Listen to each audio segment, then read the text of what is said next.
अगर तुम सब कुछ समझते और जानते हो तो कृपा करके मुझे इतना बताओ कि इस शहर की सीमा पर जो सेब का पेड़ लगा है उसमें पहले सोने के सेब लगते थे, पर अब ये पूरी तरह सूख गया है। अब इसमें पत्तियां भी नहीं लगती। ऐसा क्यों? लड़का बोला, थोड़ा इंतजार करो, अपना काम पूरा करके आने पर मैं इसका जवाब तुम्हें बताऊंगा। इतना कहकर वह आगे चल दिया और चलते चलते तीसरे शहर की सीमा पर पहुंचा तो वहां पर एक बड़ी सी नदी थी जिसमें एक छोटी सी नाव थी और एक नाविक उस पर बैठा था। नाविक ने उससे पूछा, तुम यहाँ क्यों आए हो और यहाँ के बारे में क्या जानते हो? लड़का बोला, मैं सब कुछ जानता हूँ। नाविक बोला, अगर तुम सब कुछ समझते और जानते हो तो कृपा करके मुझे बताओ कि आने जाने के इस काम से मुझे छुटकारा कैसे मिलेगा? ये लड़का बोला, इस सवाल का जवाब मेरे वापस आने पर तुम्हें जरूर मिलेगा, पर पहले तुम मुझे नदी पार करवाओ। नाविक ने उसे अपनी नाव पर बैठाकर दूसरे किनारे पर छोड़ दिया। जैसे ही वह नदी के दूसरे किनारे पर पहुंचा तब उसे वहां नीचे की ओर जाने वाला कच्चा और सुनसान रास्ता दिखाई दिया। वह उसी रास्ते पर चल पड़ा। काफी नीचे पहुंचने पर उसे एक बूढ़ी औरत आंगन में बैठी हुई दिखाई पड़ी। जैसे ही उसने उस घर में प्रवेश किया तो उस बूढ़ी औरत ने उससे पूछा,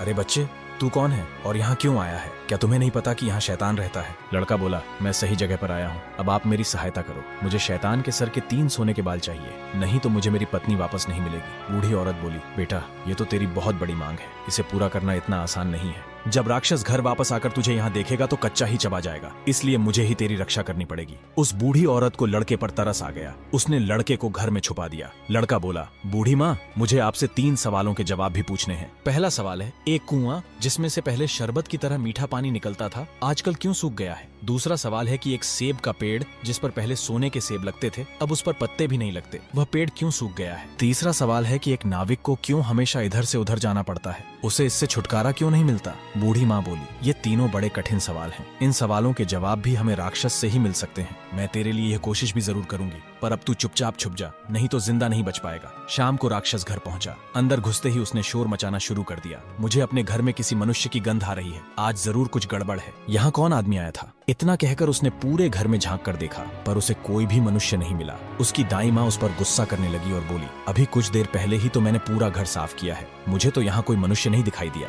लगता है तेरी नाक में ही मानसगंध घुस गई है, चुपचाप आराम से बैठ और भोजन कर। राक्षस को जब कोई मनुष्य नहीं मिला तो उसे बूढ़ी माँ की बात पर विश्वास करना पड़ा। वह चुपचाप खाना खाकर वहीं जमीन पर बिछी हुई चटाई पर लेट गया। लेटते ही उसे नींद आ गई। उसकी दाई माँ भी आज उसके पास बिछी दूसरी चटाई पर लेट गई। जब राक्षस नींद में जोर जोर से खर्राटे लेने लगा तो दाई माँ ने उसके सिर से सोने का एक बाल उखाड़ लिया। राक्षस दर्द से करा उठा, ओ माँ, तू यह क्या कर रही है? मेरे बाल क्यों खींच रही है? दाई माँ बोली, बेटा, मैंने अभी भयंकर सपना देखा तो डर के मारे तेरे बाल पकड़ लिए। राक्षस बोला, ऐसा कौन सा सपना था जिससे तू इतना डर गई? दाई माँ बोली, मैंने सपने में देखा कि बाजार वाला कुआं जिससे शरबत निकलता था अब सूखा पड़ा है, इसमें किसका कसूर है? राक्षस बोला, इसे मेरे सिवाय कोई नहीं जानता। उस कुएं के नीचे एक बड़ा सा पत्थर है।